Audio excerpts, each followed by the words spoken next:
Hello, hello, everyone. This is Brandon Jones, founder and CEO of Gravy. I'm excited to welcome everyone to a conversation with Miss Khadijah Robinson. This conversation was very strategically titled "Raising Hell" because for folks in the Gravy Network, there are a number of different entrepreneurial endeavors and pathways that we're following. Some folks are buying businesses. Some folks are starting.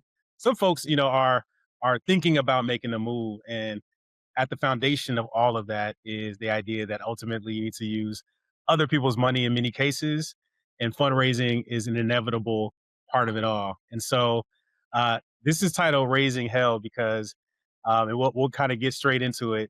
I'm going to do a light introduction of Khadijah, her background, but I'm going to let her do the heavy lifting on it. But she knows all about this. She is in this process now. Within the Gravy Network, is all about being really transparent and open and honest about what it takes kind of pursue these ownership pathways, what type of resilience you need, et cetera, et cetera. So let's talk about a little bit about Khadijah. I thought it was really important to bring someone like her on because she's a combination of what I think is kind of representative of what Gravy stands for: super high caliber, super accomplished, super ambitious, but also very authentic. So I think she shows up as her true self. If you don't follow her on LinkedIn, you need to. I think she's showing up in a way on LinkedIn that you just don't see. And that's me getting her experience as someone out there, having built her brand and been very honest about who she is. How does that play into things as well? And so Khadijah is the general partner of Fictive Ventures. She's a two times exited founder. She founded the Nihilist and also Empower Global. She has a incredible academic pedigree, Harvard Law graduate, et cetera, based out of Atlanta, Georgia. Those are the headlines, but I'll let you do the heavy lifting. Khadijah, thank you for joining us. Thank you. And you forgot the Spelman College because that's the one I Yeah, always shout out. my That's bad. what I feel like, I really hone in on when it comes to the academic pedigree. I always gotta remind As a folks, Howard grad myself, I feel how extremely is it okay, HBCU? It's okay. so it's all love. So we have the Spelman, Harvard, kind of match made in heaven pedigree or academic experience, so to speak. So all right, we talked about the highlights of the resume, but let's take it back a little bit. Khadijah, who are you? Where are you from? Tell us a little bit around your journey so we can kind of set the table, and then we'll dive into the topic at hand. Of course. So I am originally from Savannah, Georgia. I'm a Georgia girl. I just told somebody last night I'm a DSGG. They were like, "What's that?" I was like, "It means down south Georgia girl." They were like, "What?" I'm like, "Yeah, we used to actually call ourselves that back in the early 2000s." But I was raised in Georgia, went to Spelman, did a master's in London, um, went to Harvard. I have always been a, a very big supporter of all things Black. My parents are both HBCU grads. They met at Alabama State University and they have worked so purposefully to instill that in me from a very, very young age, whether it's supporting our institutions with HBCUs, whether it's supporting Black entrepreneurs. They were very big on that and shopping with Black owned businesses. And those have figured prominently into like who I am and what I do. And I'm basically the living embodiment of the Issa Rae phrase, like rooting for everybody Black. So uh, I lawyered for a while. I went to Harvard Law School, as you mentioned, and became a lawyer and was definitely not in love with that career and kind of stumbled my way into entrepreneurship with the Now List. So with that, I built a discovery platform for Black owned e-commerce brands. Our goal was to help online shoppers find and buy with Black brands more easily. And we did that. We were like a Yelp for Black brands. We had hundreds of thousands of users. Actually, we kind of just popped up at a very opportune time, I think, with COVID. And then later with the murder of George Floyd. And so I started that as a kind of passion project and did not expect it to become what it became at all. And I had no idea at the outset of the journey that I was becoming a startup founder. I'm like, I'm just building a website. And I'm like, I'm building an app. And then it just kind of went from there. So yeah, two-time founder. I went on to Empower Global. I exited that company in 2023 And I became an angel investor. I'd already been investing with my first acquisition, my first exit. And so angel investing and really focusing on how do I help to support and scale more Black entrepreneurs, particularly at that early stage where I had been myself on multiple occasions and sort of knew what it took to get from 0 to 1, and also had made, like, all the mistakes along the way.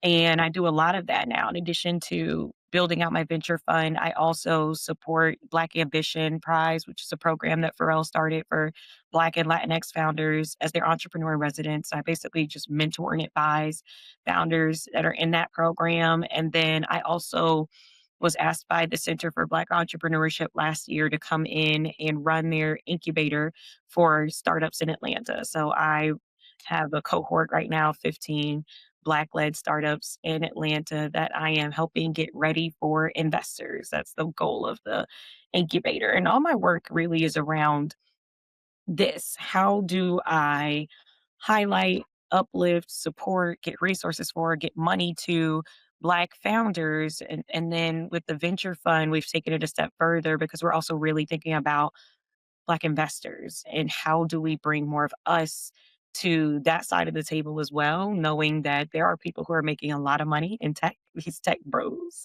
and they are not us. They're less than 2% of angel investors are Black. And there's a lot of access issues. Most venture funds have very high minimums. So not everyone has a couple $100,000 laying around to invest into a fund.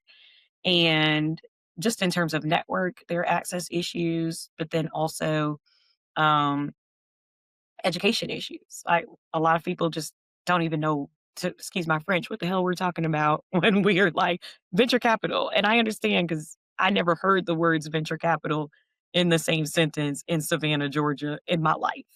So I get it. Got you. Okay, so a lot of ground to cover. We're gonna pull on it thread by thread. So one thing I don't want to glaze over is that in the early part of your career, you went to Spelman, a top HBCU. By the way, the Gravy Network is diverse, largely underrepresented, but we are inclusive. It's about what we stand for. Whoever can kind of get with that can get with us. So we have folks, of multiple, Asian folks, Caucasian folks in the network, but largely concentrated on Black and brown folks. And so a lot of the things you're talking about, I know resonates on a high level with many of the folks here, including the idea that you went, to a top HBCU, then you went to a top law school, but then you went to this firm life and you kind of skimmed over this a little bit, but you said it wasn't necessarily a good fit, I guess. And so I want to dive a little bit into, because I know a lot of folks here can relate to that as well, right? Which is the thing that you're kind of known for accomplishing and the track that is oftentimes highlighted as the way to go, not necessarily being a place where it feels like it's either giving you energy or, is a long-term path to where you want to go. Tell us a little bit around what you kind of came into that situation thinking, what that experience did in terms of transforming your thinking at all, as to what you did next. So, oh, law firm life, giving me PTSD, just asking me questions about it. So, I I came out of law school in 2015 and I went straight into my law firm. And at that point, coming in, having gone through school, I went from undergrad to master's, master's to law school. And this was my What first. did you get your master's in, by the way? I did my master's in international public policy at the University College London. And I knew that I wanted to have an international law focus when I started practicing, which is why I did that master's before law school. And so immediately, which I feel like is probably an experience that a lot of folks resonate with, I was making more money coming into my first big girl job than my parents had ever made in their careers at any point. And at some point, at many points, actually probably made combined. And so I was just immediately like put into this new stratosphere that I did not have experience and exposure with. There were a lot of us like that at these firms.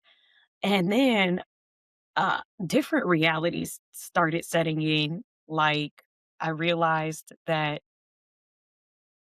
while almost all of us who were Black/brown were coming in with student loan debt and thinking about family members who were now hitting us up like, "Hey, can I hold something? Need to make rent next month, blah, blah, blah." A lot of my white counterparts were like, "Oh, my parents paid for me to go to law school," or, "Yeah, I just bought a house in, Northeast DC. My parents gave me money for the down payment." And I was like, "What?" I was like, my mind was blown by this. And just realizing that even coming in and making this level of money, which I didn't even conceptualize when I was younger, I was already on an uneven playing field, even looking at my counterparts in the firm. And then I will never forget this. I basically knew the first day that I showed up at this law firm that it was not for me because we were sitting in a conference room for orientation and there were portraits of the founding partners of the law firm in the room, and I was they were like the portraits felt like they were looking at you with judging eyes, like, "What are these Black people doing in here? Women! Oh my gosh!" Like, you that's I feel like if the portraits came to life, they would not be happy, and it just, that was kind of an environment that reverberated through the entire time at the firm, and so I I kinda knew coming in, just based on what law school felt like and knowing that these were the people that I was then gonna be working with, that it wasn't gonna be something I really wanted to do long term, and I started thinking about what was next, honestly, in, like, my first month at the law firm and planning it. I just never planned for entrepreneurship, and that didn't even touch my brain at all until I was, like, almost kinda in it, actually. But I did have a very transformative conversation with my father that I think really was the point at which I started to go down the path that I'm on now. And I was talking to my dad about working in this corporate environment in DC, very white shoe, as they call it, law firm, and a very white law firm. And I was the only Black first year associate. They hire based on your year. I was the only Black first year associate that this law firm of more than 1,000 lawyers hired in the entire world in all 15 offices that they had. And I just felt that a lot through my entire time there. And the microaggressions and the macroaggressions and all the things. I was talking to my dad about this. And I was like, it's just so exhausting. It's corporate America life and particularly this like white corporate America. And he's like, yeah, I guess. I was like, what do you mean, I guess? He's like, well, I don't know. I can't really relate. I was like, what? What do you mean you can't relate? My dad's like, I'm a professor at a HBCU. I don't, I don't have these problems. And I was like, what? I guess. And he's like, yeah, I mean, I went to HBCU. All my friends went to HBCUs. I'm an Omega. I'm in a Black fraternity. Live in a neighborhood that's mostly us. I work at HBCU now. Like, yeah, that's my life. And I was like,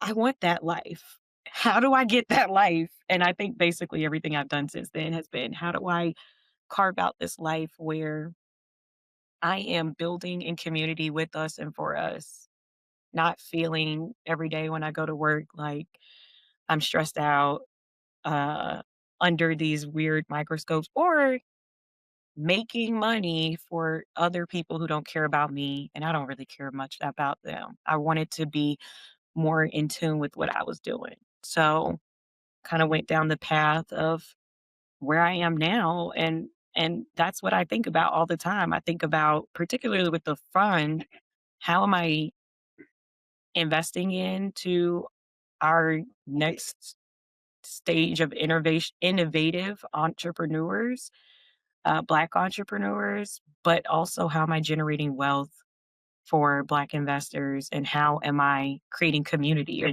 everything that I do? So we're gonna get to the fun in a second.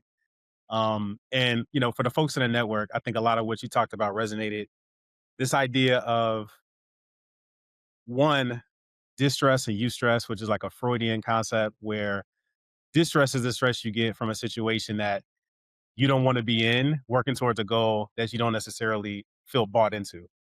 Eustress is also not an easy path, but it's the type of stress that you feel is in line with who you are, where you want to go, and you're growing along the path of getting there, right? And so it sounds like you were at a law firm, recognized really early on that this was distress. You were looking for eustress because there's no easy path. You kind of have to choose your heart. And you basically said to yourself, I want to choose the heart that has folks like me in it. You know, I can show up authentically, and ownership is a part of the equation as well. And that kind of started you on this journey. Another thing I think resonates is we call them the five pathways, but a lot of folks, particularly the ones that come from top schools, they know they want ownership. They know they want to pursue something outside of kind of the herd, but they have no idea how to define what that looks like for them. You kind of mentioned not even really knowing you were pursuing entrepreneurship till you were kind of in it. So I want to go into that next phase where you were at this point where you knew you wanted to do something else. You didn't know what it was. And then you found yourself in a certain place that happened to be entrepreneurship. What was your decision making process? How did that play out? Gosh, you were me telling me to go into the vault. Honestly, I think that it wasn't one decision. It was kind of one foot in front of the other for a large part of that early entrepreneurial journey. I was the reason I was inspired to start building the Now List is because I left my law firm for 1 year so I could do a clerkship with a federal court judge in the District Court of DC. And when I got there, I was the first Black clerk that my judge had ever hired, and I was the only Black clerk that he had at the time. And then I was the only Black clerk that was not working for a Black judge. So the dynamics of the other Black clerks were different in terms of who they were working with and how that work was set up. And I had a great relationship with my judge, but just had a very different stance from which I was approaching everything, particularly when you're in DC, because there's no state. A lot of the criminal cases that would go to a state court come into federal court. So I saw a lot more criminal cases than I would have in other court systems and a lot of Black defendants. And so it really wore on me a lot just seeing people that look like me and seeing the way that this system really truly operated on a day-to-day basis. And I was like, "Yeah, I can't do this." I came into the clerkship thinking I wanted to go to a US attorney's office afterwards, be a prosecutor, and, like, make change from the inside and do criminal justice reform, and I was gonna be like a little mini Eric Holder. Eric Holder was a partner at my law firm, and he and I talked a lot. He hyped my head up. He was like, "Yeah, I worked my way up US attorney's office, and I did all these reforms and everything. Look at what I do." And I was when I was attorney general. And I'm like, yeah. And I got into the clerkship and I was like, no, I cannot do this. Not even a little bit. Like, I cannot spend a second of my life contributing to mass incarceration and locking up Black folks. I can't do it. So, the Nile list was my quarter life crisis, as I call it. And I just stumbled into it. I started working on it in my spare time. I was in court all day and I was like, the least I can do is when I leave here and I take my little lawyer paycheck and go shop, like I can at least spend my money with Black entrepreneurs. I can't do anything else. How do I be more purposeful about that? And then I started honing in on what became the Now list. And I honestly, like I said, just put one foot in front of the other. I'm like, I started talking to people about what I was doing as people asked me more, inquired more, then they wanted like personalized recommendations for me. They're like, I'm going on vacation. I want to buy a swimsuit and I want to buy it from a Black entrepreneur. Like, where can I find a Black swimsuit brand? And it's like, I am not your personal shopper. And I'm like, I'm just build out something where you don't even have to talk to me. You could just talk to the thing and it'll tell you. And that was the genesis of the knowledge. And at that point, I still didn't even think what I was doing was building a startup. I was kind of just building something helpful for people in my network, and then more people started asking about it, and then I started meeting people who were like, "Oh, you're a founder," and I'm like, "A founder? Am I a founder?" Just kinda stumbled into it, honestly, completely unwittingly. Which you can make the argument is authentic, right? So I think you were kind of moving in a way that felt authentic to you. You were in certain environments that said, doesn't feel right. Another environment, I feel like this is closer to where I want to be, doesn't feel right. Then you went straight to the heart of what's something that I know is going to support something I believe in directly, and then realize, wait a second, I found it something. So when did you realize this was a thing? When did fundraising enter the equation for this first, round of entrepreneurship? So I was still working at the law firm the entire time I built the Now List. And so my law firm paycheck was going into building the Now List, and I bootstrapped it. And I did like a little community round, and I didn't give out equity. It was like an incentive based crowd fund. And I raised around $40,000 there. And then I also we started doing collaboration. We started doing some merch, but then also collaborations with Black businesses that we were working with on our platform to launch like a subscription service. And so that generated some pretty significant revenue for us.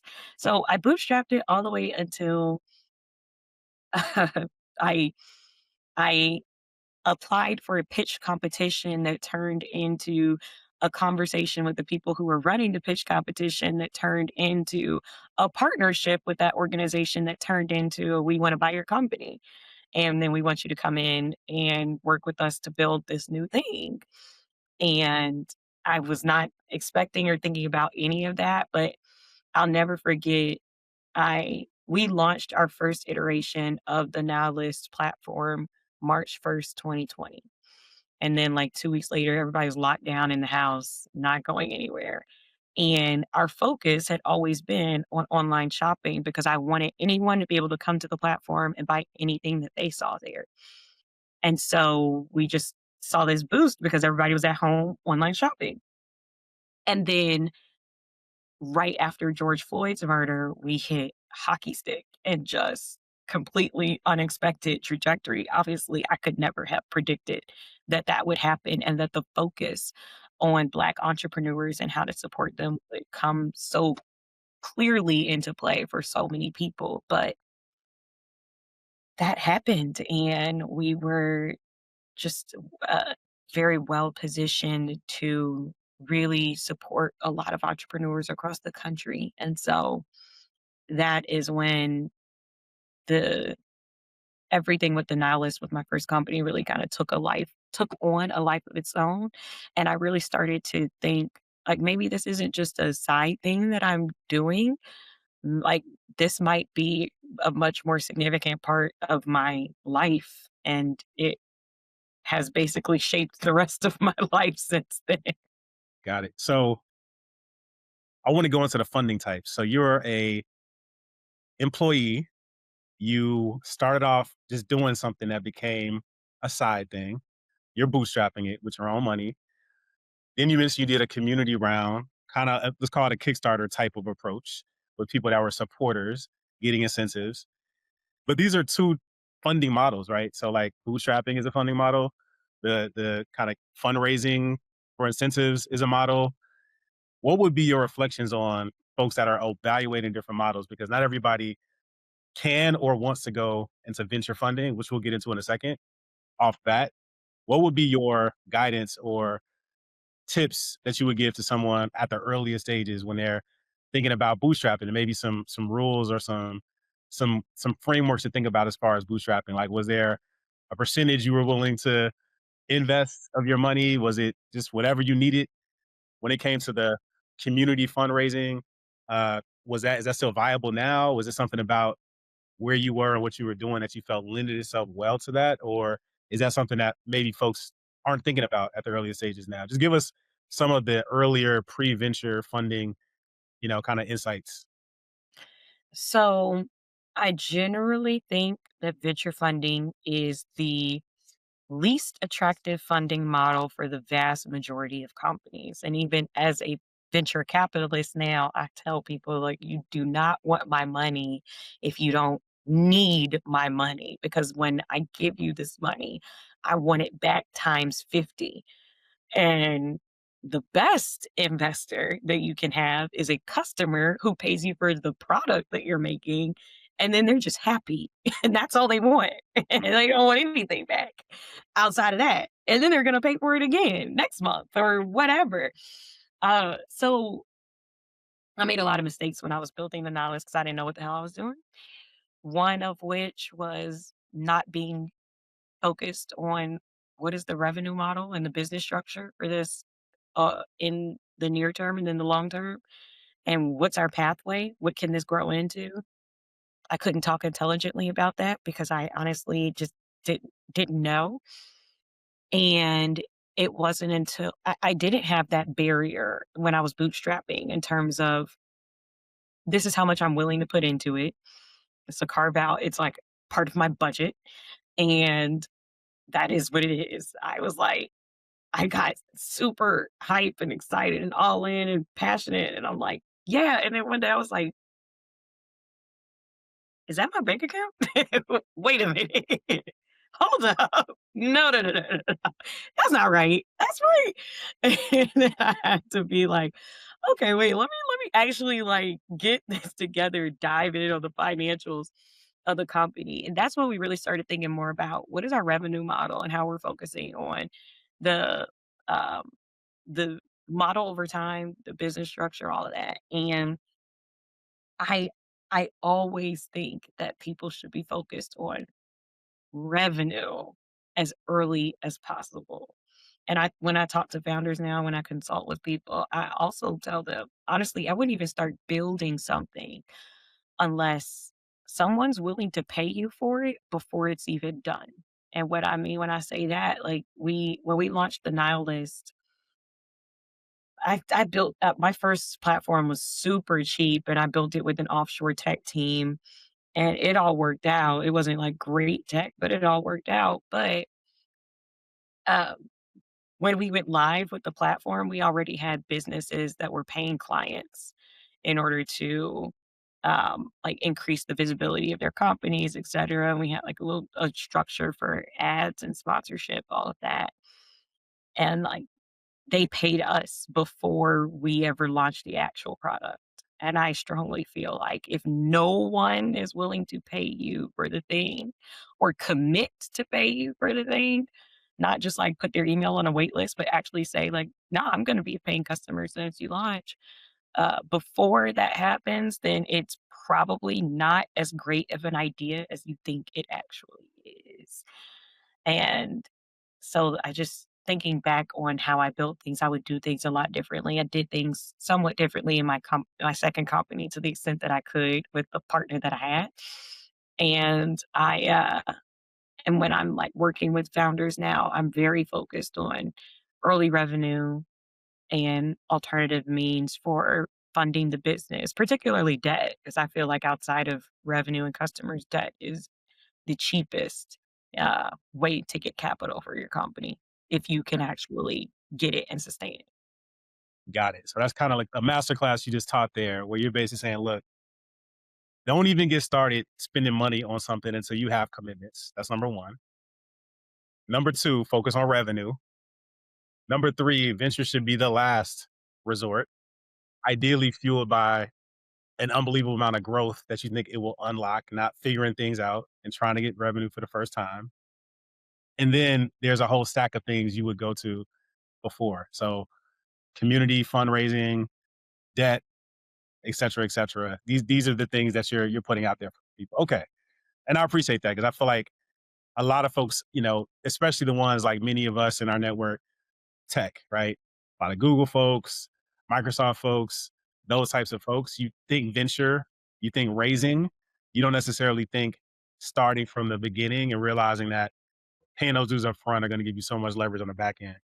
Okay, so now we'll get to the fundraising side of things, which, I think another thing, sorry to go back a little bit, is you mentioned a partnership. And so these partnerships, it sounds like boosted your revenue in a way that you wouldn't have otherwise, and also even presented an opportunity to be acquired and have your first exit. So now here you are, Spelman. Harvard Law, master's in London, exited founder, right? You can say that. You did that. You figured it out. And now you're back on the block again. Tell us about chapter two as an entrepreneur and what that journey taught you about, again, the lessons from the past and how you're going to do things differently and the lessons you learned as you went through this chapter two. Oh, child. I feel like the next chapter was all like song lyrics, more money, more problems. With the what's the song the kids do now? What the hell? Like it was all wow. I I was not prepared for the next stage of life in any way, shape, or form. With the day that I signed the documents to close my acquisition deal, I also quit my job as a lawyer. And I sent out a firm-wide email, which I was apparently one of the most notorious exit emails at my law firm where I was like, "I've sold my startup to Diddy and I'm out. Y'all have fun." And everybody was like, "What?" Um, and so it was just an interesting time, but I I also went into the Cones ecosystem, built my second company. So now I was Wait, still give us a little bit of context in terms of what you built. so the next company was Empower Global. With my acquisition, I like the Nihilist was acquired into Empower Global. And we were then building this socially interactive marketplace where people could go online and like shop with their friends. They could do live shopping, all this fun, like engaging stuff around online shopping, but still centered on Black brands and now Black art. And we partnered with Salesforce and then Deloitte in order to start bringing this vision to life. And I came in as the CEO of the company, and he and I were the like partners in the company. But I was also now an employee of the company and in this Combs umbrella, and where I was like a solopreneur, stylist, and bootstrap the whole thing. I now had a way different budget. I immediately was going out to raise a few $1 million in venture capital. And then I had to build out a team, and then I had to work with these corporate partners, which I had done a bit of with the Nihilist. We had partnerships like Netflix and Spotify to do some things, but they weren't as robust. And then I also was working I was leading this company that was a part of an umbrella in this organization, larger organization. And the larger organization was less than functional and very interesting. And so it was just a whole different sphere. I came from my lawyer like life with the law firm and building out the nihilist. I'd seen some of it just in terms of working with small business owners across the country. But I think I was really shell shocked when I came into my next startup with I don't even know a better way to say this, but like how normal people work. When I came out of Harvard and I went into a law firm where the vast majority of people went to top 15 law schools in the country, and we're all really smart, and we were working 14 to 18-hour days. And then I kind of came into the regular world. Or actually, no, not even the regular world. I came into this weird mix of the music-ish world and then the spirits industry world, and then my little kinda tech niche in that umbrella, plus, dealing with, these different corporations, and I was like, "Oh, wow, not everybody, works or approaches things like, lawyers from Harvard. Interesting." And, I, like, had my little PowerPoint decks, and we were, like, vibes, and I was like, "What is going on?" So, I just had a shell shock in the terms of everything, honestly. The size of the company, the pace at which we were growing, being now nestled into this hierarchical system where I'm no longer the sole shot caller, and how people work, everything was just so different. And it's very funny. It's something I do talk about now to other entrepreneurs, younger entrepreneurs of like, I I will never sell a company again and work for the company that acquires mine. When I sell, I want cash. I do not want equity in the next company, or I want very limited equity in the next company. And I am committing to just the transition period to bring that company into the umbrella of the new one. I do not want to work there. And I only know 2 exited founders who did go and work with the acquiring entities that actually, uh, made it to the end of their contracts. It's an interesting realm, just in general. Going from the person to an employee is just very, very, very different experience. But I needed that entire experience to really give me the next level of viewpoint on entrepreneurship and really set me up for, um, honestly being able to work better with the startups that I'm investing in and really understand, uh, running a venture-backed company from that side so that I could be a better investor on the venture side too. So it's really funny. One of my favorite movies coming up was Boomerang, and it kind of painted the picture that you were talking about. This environment where you're looking at all the execs, right? All, black folks, professionally run, well, to a degree, right? And I think a lot of people come into these firms and these investment banks and kind of these places that you go after you go to top schools. That's what they long for, right? In your situation, you built something while you were in one of these environments, somehow got it exited even before you left, which already is a very clearly rare outcome, and then got acquired, right? Like the best possible outcome that one could hope for. You get into an environment that I think a lot of people think they want to work in and realize is not what it's cracked up to be. And it's funny because that's also a lot of the folks in our network are also looking to buy businesses, and they can relate to what you're talking about on a different level where they buy a business, but it's making widgets, right? Or it's providing HVAC services, right? And they are not in the same rooms having the same conversations with the same kinds of people. And it's pretty jarring. And when you make a move, you're talking about 7 to 10 years of being in this environment and trying to figure it out, right? And so I'm glad you brought that up because I think that's a really interesting thing that people overlook when they think about the finish line. They don't realize the things that change that maybe are not numbers based, right? But they're culture shock type of things. Okay, so you realize even as you pursue this journey of authenticity, you move from a corporate environment, white shoe environment, to a underrepresented culture driven environment, realize maybe this isn't it as well. Your next chapter is I'm stepping out, I'm raising a fund. Correct me if I'm right. And so here's where we are. Here's where we get to the nugget of what this is all about, which is now you're a two times founder, or leader. You are, highly educated, international, global in terms of experience, very scrappy. You know what it's like to be, a founder, and now you're on the other side of the table looking to raise. How hard, on a scale from 1 to 10, has this process been to raise fictive ventures? And tell us a little bit about fictive ventures as well, and how you got to that thesis.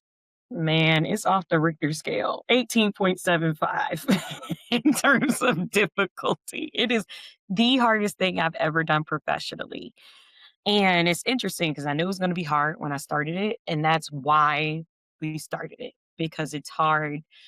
Other people haven't done it and don't want to do it, honestly. I was talking to another Black investor yesterday has been very supportive of me uh, for a while. He's also an exited Black founder. And since I started the Nihilist, has just been interested in what I've been doing and been supportive. And we spoke yesterday, and it was like, yeah, you chose a hard thing at a hard time. And, you should maybe think about doing this. And this was like totally different than what I'm doing. And I was like, nah. So we I started working with my partner. First, my partner approached me about investing into this concept fund that he had. And the idea was getting Black investors to put in small amounts of money, taking that pot, going to invest into Black companies with small checks, and really trying to create a little community. And I was like, okay, count me in. Honestly, you don't have to really tell me that much more. I'm down for the mission. And I'd known him for several years. I kind of seen him work with other entrepreneurs and just knew that he he knew what he was doing. And for life reasons, he didn't get it off the ground when he first approached me in 2023. But then going into 2024, I was like, we're going into a whole different realm of society right now. And it feels like we're going backwards. Like the money that I was raising in 2021 for my startup with my Figma design and just me is not the money that people are now raising or able to even think about raising with their teams and their revenue and their product and all these things when they're Black founders. And so if we don't get more intentional about how we as a community of people who can drive outcomes for entrepreneurs are investing and cultivating a network of support for founders is going to be very ugly, and it has gotten ugly. Like the 2024 numbers were not good. They were down in terms of the amount of venture capital that was invested into Black founders. And that was at 0.4%, like not even a full percent of the venture capital that was invested in general in the US was went to actual companies that were led by Black founders. But then also, like, on the same side of that, or, on the other side of the coin, I would say actually is numbers around Black investors. Less than 4% of professional investors are Black. Less than 2% of angel investors are Black.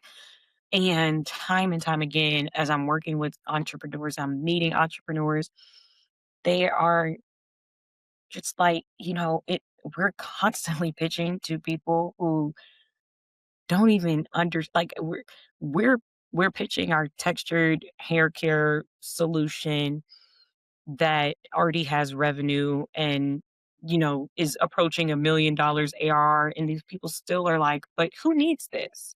It's like, well, I need this. So it's it was just very obvious that that we couldn't address the issue of Black founders and the investment that they need and that they're looking for and how to improve their outcomes without also looking at the other side of the coin with the investors.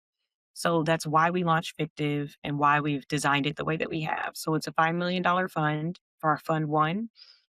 We're investing into very early stage Black led tech companies. So we're looking earlier than most investors would. We're writing relatively small checks, $25,000 to $100,000 into somewhere between 20 and 25 companies for that first fund.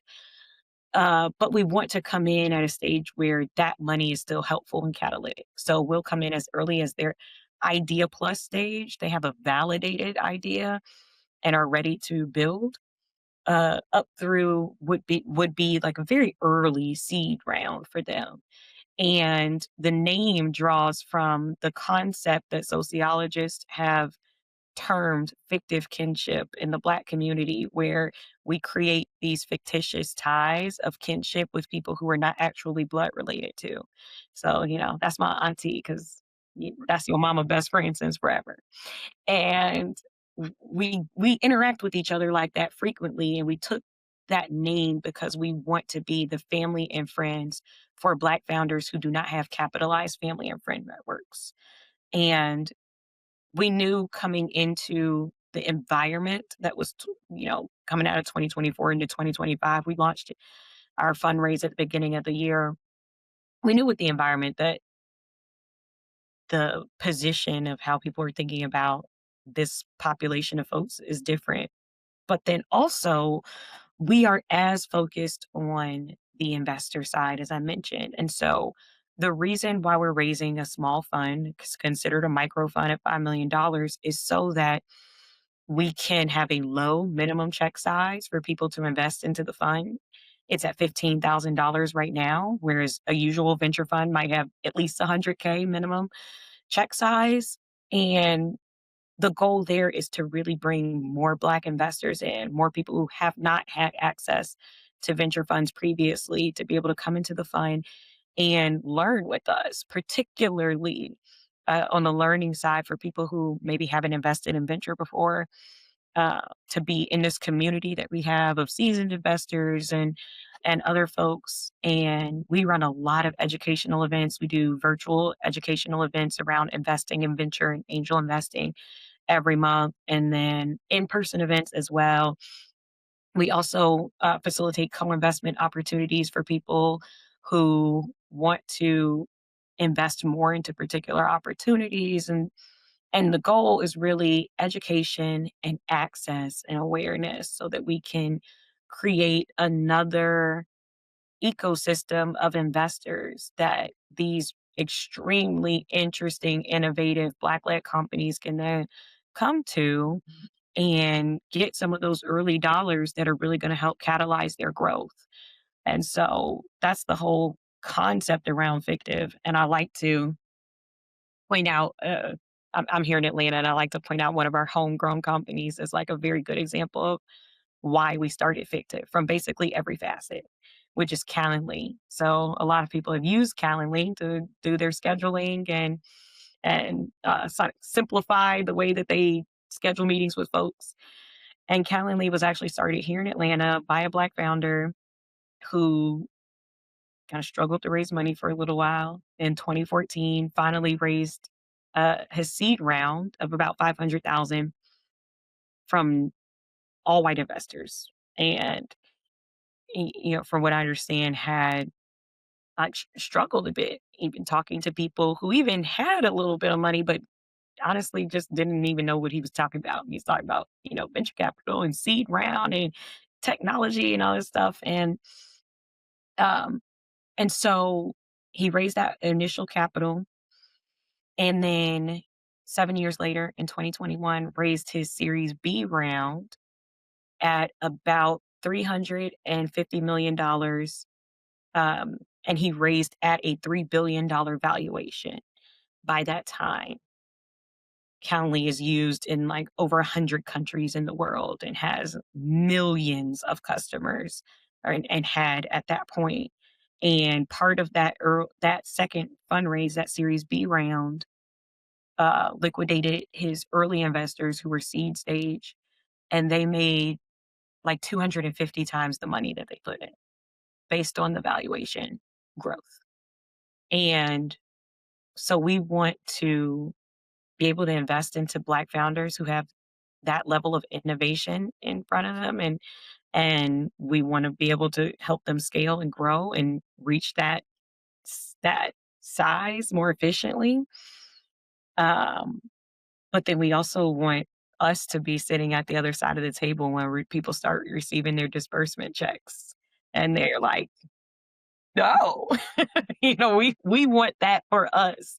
So that is why we're building Fictive. We want there to be more Calendlys, and we want to be able to facilitate that and surround that and make sure that Black investors don't miss that wave as well. Got it. So George Floyd gaveth, and post George Floyd took it away. Um, and it's something I want to reconcile a little bit, right? Which is in an environment where maybe there was a door open wider than it's ever been open before for folks to kind of step in. If you're raising a fund, maybe it was easy to raise that fund. If you're a founder, maybe it was easy to found it. That pendulum has swung way in the opposite direction, and where folks like yourself are out there now figuring it out. And so, on one hand, here's my question: by targeting Black folks specifically, you're gonna, in theory, resonate more, right? And they can understand and be mission aligned, and want to push you forward in your vision and what you're trying to do.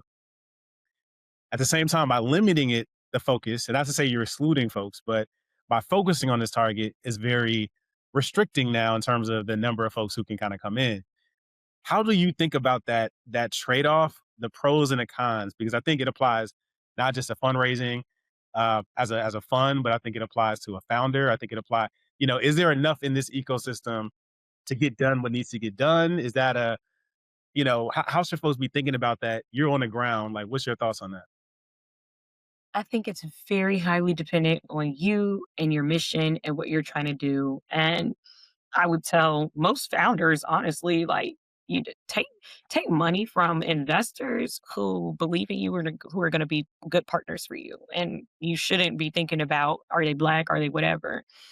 Uh, but for what we're doing, and this was part of the conversation that I had with the investor yesterday, where we were uh, talking about it. He's like, maybe do something else.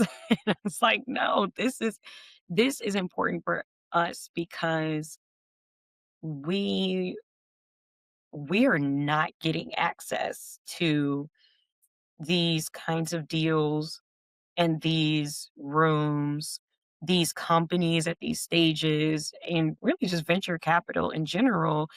And it is a little bit of an uphill climb. You are right that it can feel like somewhat limiting, but we can raise from up to 250 people in this venture fund.